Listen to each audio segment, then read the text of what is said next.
Bonjour à tous et bienvenue dans cette nouvelle vidéo. Avant de démarrer, je tenais à remercier tous ceux qui ont joué le jeu en partageant la vidéo d'annonce sur leur réseau. Grâce à vous, de nombreuses personnes ont déjà rejoint l'aventure. Je vous invite donc à continuer car encore une fois, vous le savez, plus on sera nombreux et plus on pourra faire quelque chose de grand. Ceci étant dit, il est temps de rentrer dans le vif du sujet. La première vidéo consacrée à l'ouverture de la Maison de la Masse Dubaï.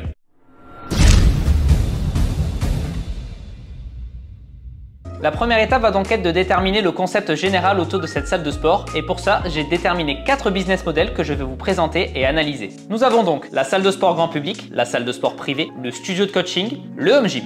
Mon objectif ultime aurait été bien sûr de purement et simplement recréer une maison de la masse, mon home gym que j'avais fait en France. Mais là, on sortirait du concept d'ouvrir une salle de sport rentable car derrière mon home gym, il n'avait ni business model, ni besoin de financement. Ici, c'est totalement différent. Je pars de zéro. J'ai donc besoin de financement et donc d'un business model rentable pour convaincre les investisseurs de leur retour sur investissement. Le home gym, donc, on oublie.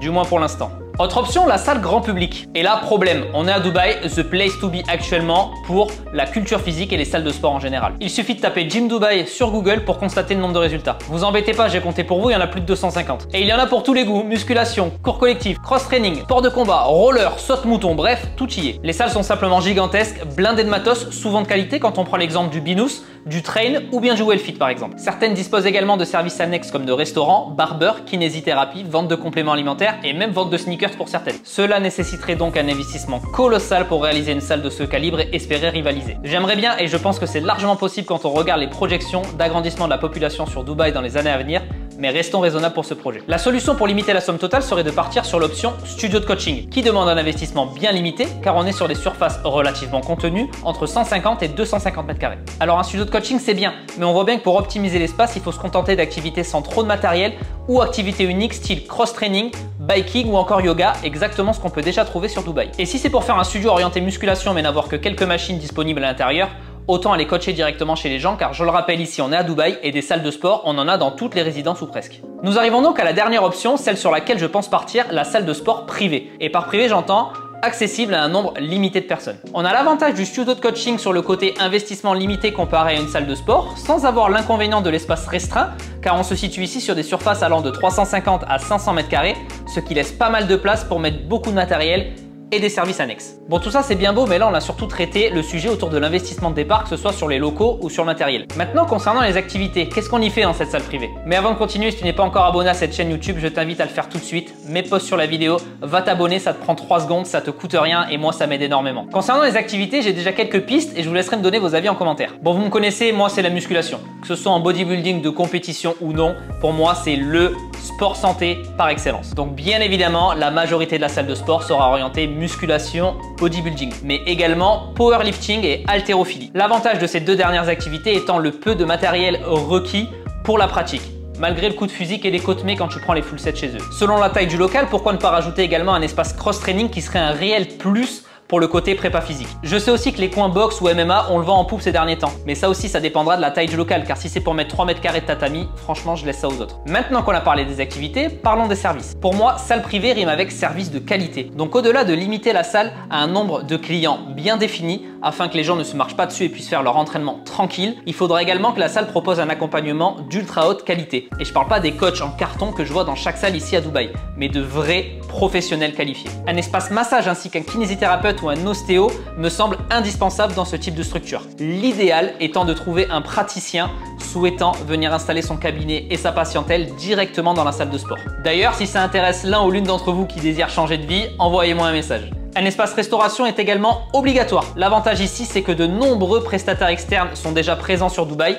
Je n'aurai donc plus qu'à choisir mon prestataire préféré pour qu'il vienne s'installer dans la salle. Concernant les installations style cryothérapie ou sauna, sans même ouvrir le débat sur l'efficacité de l'un ou de l'autre, je préfère laisser ça de côté pour l'instant. Parlons maintenant de l'esprit que j'ai envie de faire régner dans cette salle et plus généralement de la clientèle que je vise avec ce concept. Tout d'abord, les hommes et les femmes, avec ou sans objectif précis, mais désirant s'entraîner dans un endroit agréable en profitant si besoin d'un service et d'un accompagnement de qualité. Ensuite, les athlètes souhaitant trouver un lieu pour faire leur camp d'entraînement en vue d'une compétition et bénéficier d'excellentes conditions d'entraînement et des services annexes nécessaires au bon déroulement de leur préparation. J'aimerais également que la salle serve de centre d'accueil pour les formateurs, coachs ou encore écoles qui rechercheraient un endroit pour dispenser leurs séminaires ou formations dans le domaine de la musculation. Et pour finir, d'un point de vue un peu plus personnel, si vous me suivez depuis des années, vous savez qu'un des combats qui me tient le plus à cœur, c'est le combat contre l'obésité, qui est pour moi la vraie maladie du siècle. J'ai pu par le passé, grâce à mes clubs, offrir des accès et des accompagnements gratuits à des personnes souffrant de ce fléau. J'aimerais donc continuer à apporter ma pierre à l'édifice ici en proposant des actions dédiées à la lutte contre l'obésité.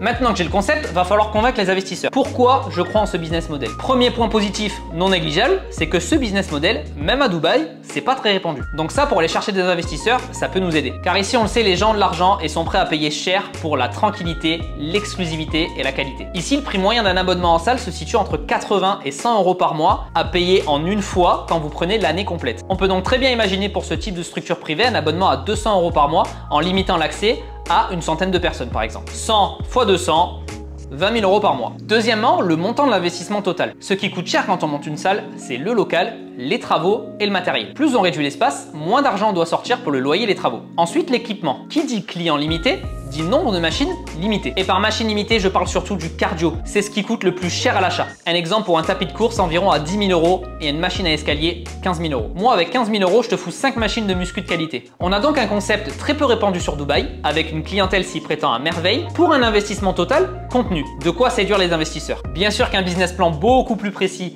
est à faire et pour ça on va commencer par regarder les locaux, mais ça fera l'objet d'une prochaine vidéo. Comme je disais donc, ce concept il n'est pas très répandu sur Dubaï. Mais alors en France, pas du tout. Et pourtant, je suis sûr que ce genre de concept fonctionnerait à merveille. Donc pourquoi ne pas tout simplement créer ici le projet pilote d'une future chaîne de salles de sport privées? Maintenant, c'est à vous de me donner votre avis sur tout ça. Est-ce que selon vous, je fais le bon choix en partant sur ce business model? Sinon, pourquoi? Et surtout vous, qu'est-ce que vous auriez fait à ma place? Dites-moi tout ça en commentaire et si j'ai assez de commentaires, on refera une vidéo sur laquelle je répondrai à vos arguments ou à vos questions. Voilà, c'est tout pour ce premier épisode. J'espère qu'il vous a plu. Si c'est le cas, aidez-moi au référencement en mettant un gros pouce en l'air. Donnez-moi également les axes d'amélioration à travailler concernant le montage et la qualité des vidéos pour que ces épisodes soient le plus agréables à regarder pour vous. Quant à moi, je vous dis à très vite dans un nouvel épisode.